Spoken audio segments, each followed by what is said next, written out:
Dag iedereen, onze documentaire gaat gaan over de nadelen en de voordelen van een modellenleven.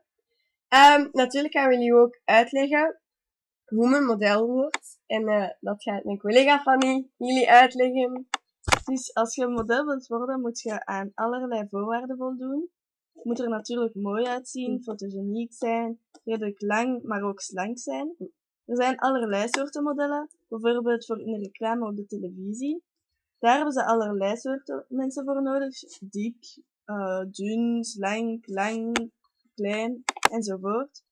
Maar topmodellen die regelmatig op de cover van glamour-tijdschriften verschijnen, moeten vaak slank zijn. Ze hebben een heel leuke, maar ook super zware baan.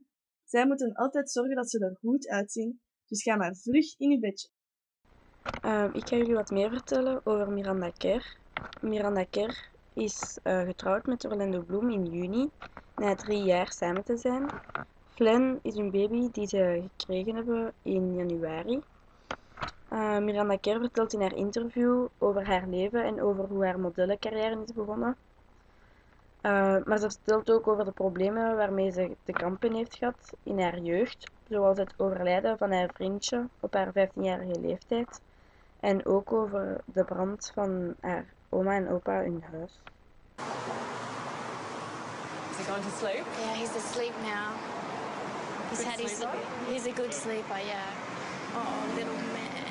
Hello, little man. Hello. I want to spend every minute with him, you know? Little kitty. Hello. How are you? Good. And juggling her very healthy baby boy, who was 4 months old when we met. Yeah, he's just so big. He's huge. He's literally sucking everything out of me. I'm like, little man, come on. Yeah, chill. Pull Last back. night, I was feeding him, like, literally for about an hour. He was like... I'm making a lot of milk, actually.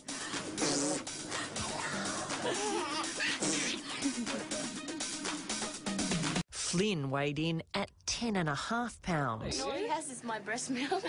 But his mum has always had a small frame since she was born 5 weeks premature 28 years ago.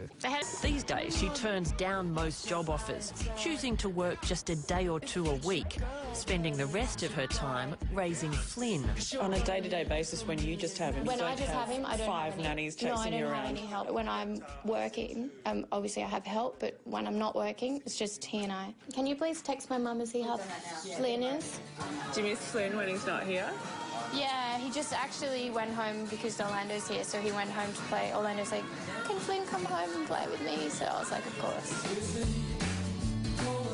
Orlando, of course, is her movie star husband Orlando Bloom. They keep their careers separate and don't do interviews together.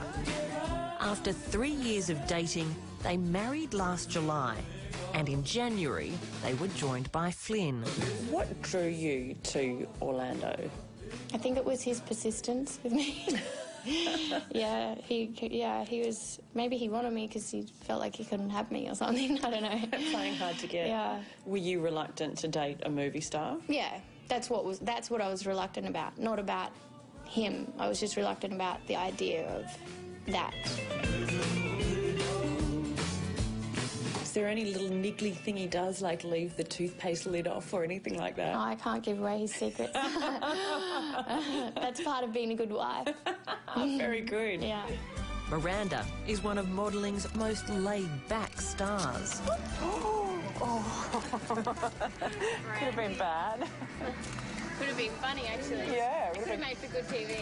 Beautiful wind. She puts it down to a very humble upbringing with its fair share of hardships. At school, she was bullied. And at 15, she went through a deep depression after her boyfriend, Chris, was killed in a car crash. He was my first love, and we were both young, and, you know, we talked about everything from, you know, getting married and having children together, and then he died so instantly, so it was quite a shock. Flynn's actually, his name's Flynn Christopher, after my boyfriend, and that was a lovely thing that Orlando said, you know, if you want, then you can do that, because it was something that I'd always thought that I would do, and I'd written a letter to Chris when he had died, and I'd said, you know, when I have a child, I will, you know, name him after you. So that's what I did, so yeah. Do you think he'd be proud of you now? I think so, yeah. Yeah, I think he would be. In January this year, her family suffered another loss. Her grandparents' home, where Miranda spent much of her childhood, was destroyed by lightning. Oprah was on, and we were both sort of watching that, but I knew the cricket test was on, and I made You wanted me to go to sleep. Yeah, well, I made her comfortable. I went and put a pillow behind her head, and then I thought, I'm just about to, now she's asleep, I can turn over to the cricket and watch the test. And just then, as I was just about to get up, this lightning struck.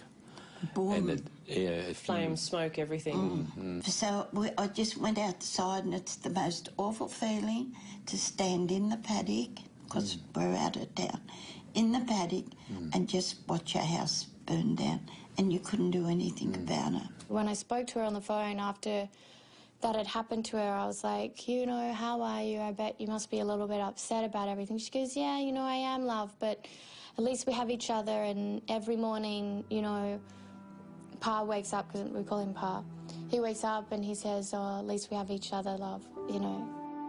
The loss of their home meant Anne and Peter were forced to cancel plans to travel to LA to meet their great-grandson Flynn. But we arranged a surprise. Miranda's parents, John and Therese, were there for his birth and have come back for another visit. What Miranda doesn't know is that we've brought Pa and Nan along as well. If only Gunnar could see us now. Wouldn't that be good? almost here. It's all for you.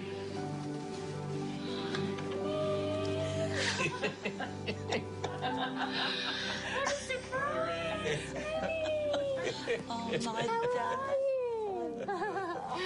What a surprise! Isn't it a lovely look? Oh, what a surprise. Hello, darling.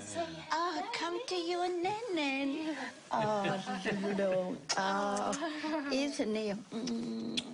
Oh, wanted to do this for so long. He did it, darling, but you wouldn't cry. No. Nanny loves her little baby. Yes, she do.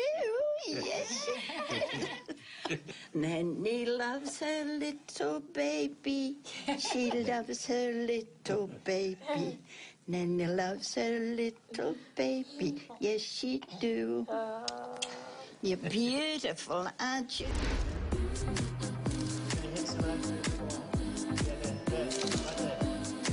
Get some dimples in, Chris. That sells the books. How can you not get the dimples in?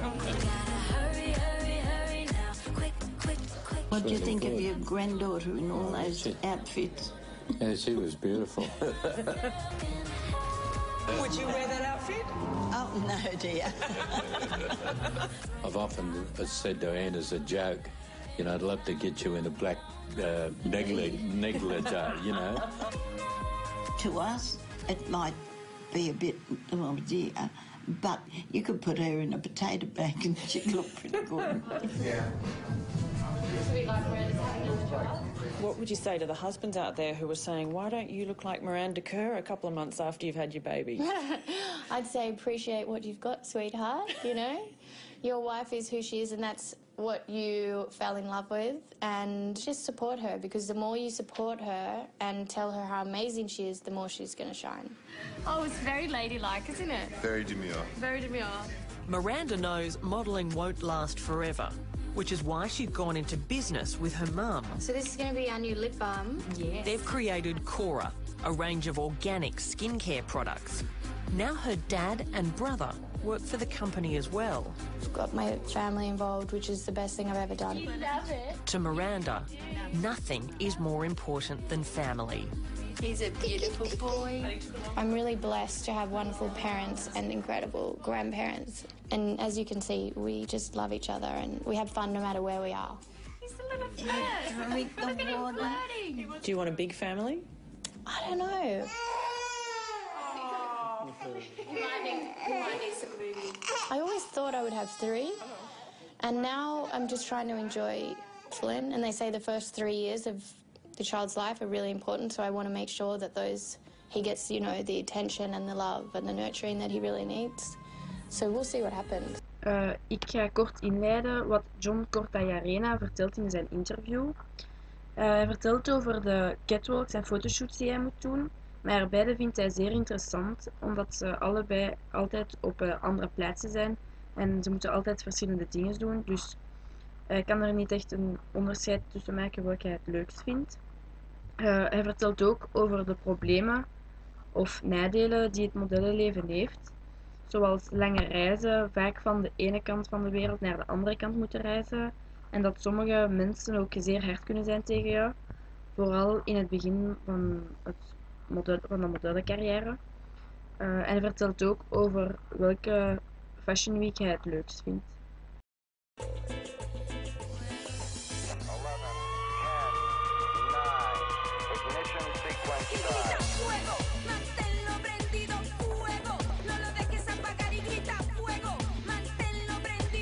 I would like to know whether you prefer a catwalk or a photo shoot. I think it's different. Fashion is not that.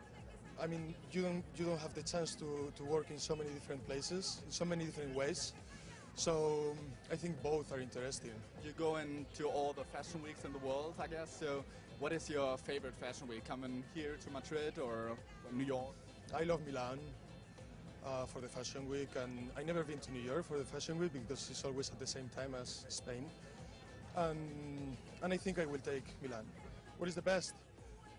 Probably that when you're 18 and you don't know what to do with your life, and when you listen to your feelings and you know that you want to travel, that you want to make your own life, I think fashion is a good opportunity to travel, to get some money by your own, and to start your own life as an adult.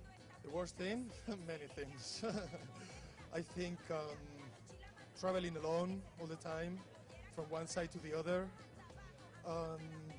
Sometimes being around some kind of people is hard, and not now for me, but when I was 18 or 19, I used to listen to people much more than now, and it was kind of painful sometimes.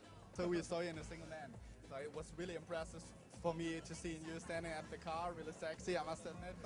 Thanks. Will you see more movies with you? I would love to. I would love to.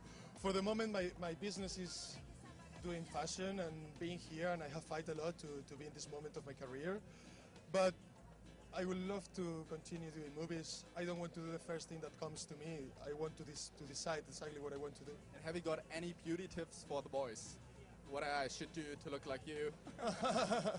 You don't need to pretend to compare to anyone. Have you got any diet tips or sport tips for us boys? I'm not the best to say that because I don't go to the gym, I don't do anything special. I think the secret is just listening to yourself and pretending to be just yourself. I think a lot of boys and girls in the world would like to know if you have a boyfriend or girlfriend. Oh, that's not your business. Take care.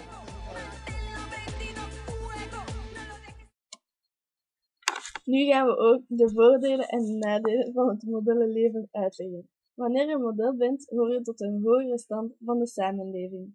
Je verdient namelijk veel geld als je een bekend model bent. Vanaf dan openen er zich veel deuren. Je krijgt ook gratis modeproducten of kledij als je model bent.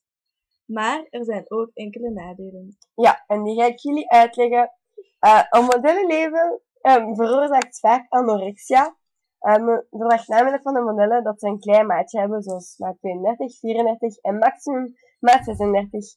Hierdoor hongeren meisjes zich uit en een voorbeeld van iemand die anorexia bezweek is Isabel Caro.